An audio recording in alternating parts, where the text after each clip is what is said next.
Hello everybody, welcome back to Book Talk with Breanne, episode 10. Today we're going to be book talking Nevermoor, The Trials of Morgan Crow by Jessica Townsend. Now this was just an amazing book. I'd been hearing a lot of really good hype for it, and I was like, oh, I don't know if I'm going to like it. I mean, it's kind of a chunker, and it's going to be a long series, so I don't know if I want to get into reading that. But it was so good, and I really liked it. I gave it a 5 out of 5 stars, obviously. And so I'm just going to jump into what this book is about. So Nevermoor follows our main character, Morgan Crow, and at the very beginning of the book, we find out that she is cursed.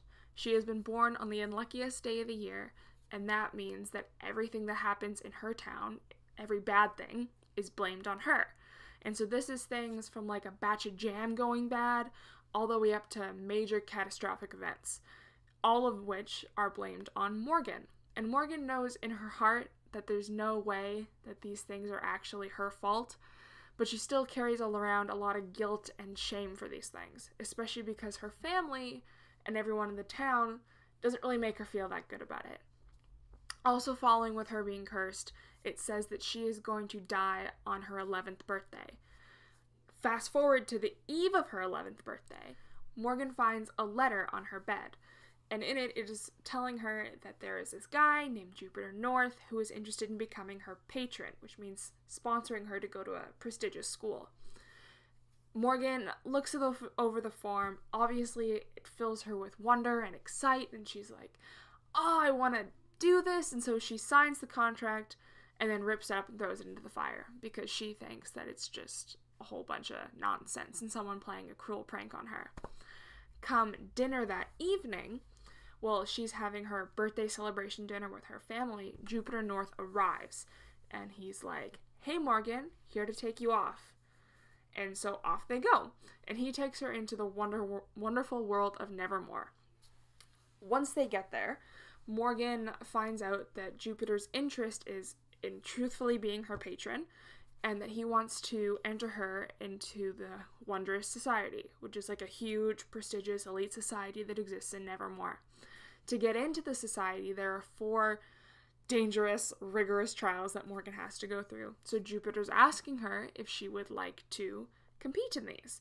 Ultimately, Morgan says yes, with the promise of being in this fabulous society and a great family coming with the society that will support her. She goes through all of these trials.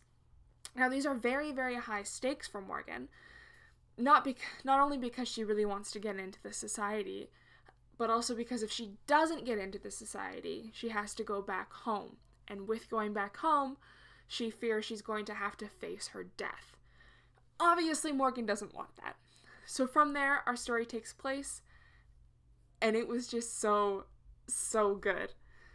I loved the characters in this book. I loved the magical world. I loved the trials that they had to get into the Wondrous Society. It all felt very Harry Potter 4 to me, like going through the Goblet of Fire trials.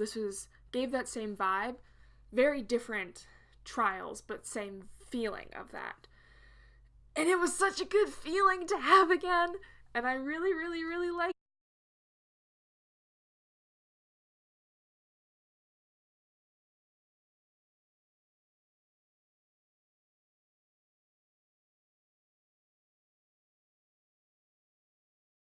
I'm now going to go into spoilers of this book, so if you haven't read Nevermoor yet, I would stop the video here, read it, and then come back, because it's a good book. You're going to want to read it, but I'm going to start the spoilers now, so leave if you want to.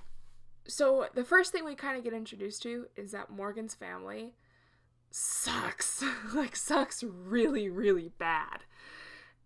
And it's not just like they hate her because she's a curse. They don't care about her being their daughter. They're looking forward to her dying so they don't have to deal with the shame that comes with having a cursed daughter. And you're like, oh my god, that's awful. In the days before her birthday, though, there's this thing called bid day that Morgan's dad has to go in and kind of watch because he's kind of like a political figure, so he has to be at important events. And so at bid day, it's basically where a whole bunch of kids gather up and they hope to hear their name called, meaning that they have a patron who's offering them money to go to school. And so Morgan goes. She just thinks it's going to be fun. Obviously, no one to think she's going to bid on her. She's never been to public school. Everybody hates her. So she's not expecting to get anything from this. But she does get a bid. And so when she gets her bid, she actually gets 4. 2 of them turned out to be, fake, which was mean. But they say that 2 of them are true. So she goes in and she gets to meet with one of her patrons. And so she meets this man named Mr. Jones. And she's got this whole thing rehearsed in her head to say, "Hello, sir. Thank you for bidding on me, but I'm so sorry. In case you don't know, I'm the cursed child and I'm gonna die really soon. So there's no point in bidding on me." But Mr. Jones says, "No worries. My guy that I'm coming for," like the guy that Mr. Jones works for, "believes in you and he really wants you to be your patron or whatever." And just as Morgan's starting to get interested in believing this guy, her dad storms in with the current president of the world that she's living in, and stuff kind of screws up from there because Morgan's talking to her dad, turns around to say, "No, there's really someone here, look." And then Mr. Jones isn't there anymore, which, that's really shitty because Morgan's looking to escape this life that she has. So she comes home from this really crappy day, and she finds the letter on her bed saying that Jupiter North is going to come and take her away. And so she does, and she goes into Nevermoor, and while she's there, we keep seeing Mr. Jones pop up. He'll come in and stay at the hotel that Morgan's at, and Morgan will see him, and he'll be like, "Shh, don't tell anyone I'm here." And Morgan's like, "Okay." But this keeps happening, and the situations that she's seeing him in keep getting weirder and weirder. And so I was like, Mr. Jones is Ezra Squall. He's the main villain. He's the Wondersmith. I know it. And I turned out to be right. And it's an obvious guess. It's really clear. But I was really proud of myself. The other thing that I had been guessing at what it was going to be was what Morgan's Mac. Oh my goodness. I was trying to guess at what Morgan's knack was, because Jupiter won't tell her, and she obviously has no idea.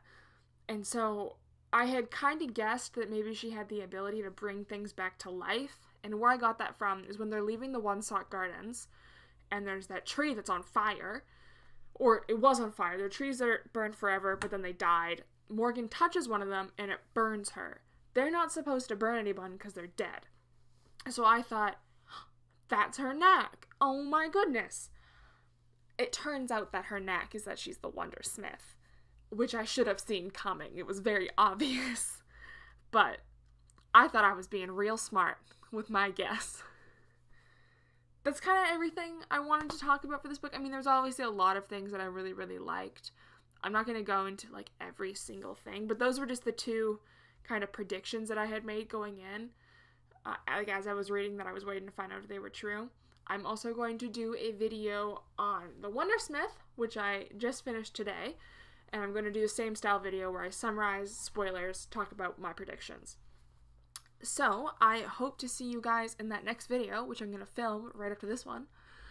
So, I will hopefully see you then. Bye-bye!